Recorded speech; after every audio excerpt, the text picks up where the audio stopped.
Eu usei o recurso de levantar o motor. Então agora eu estou conseguindo sair.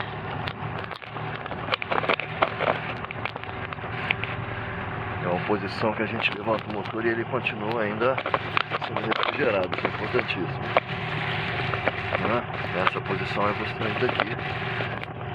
E vou continuar o nosso passeio, gente. Então nós chegamos ao final da lagoa, tá? A parte aqui é Saquarema.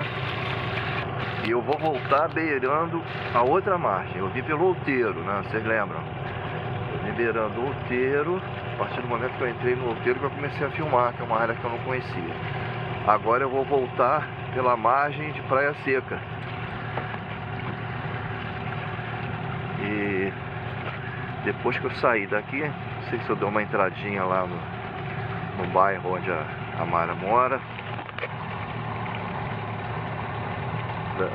Eu quero ver lá aquela marina que eles vão restaurar. É onde ficam parados os catamarãs.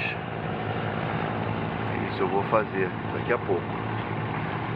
Se tiver alguma curiosidade mais, eu continuo filmando aqui. Tchau.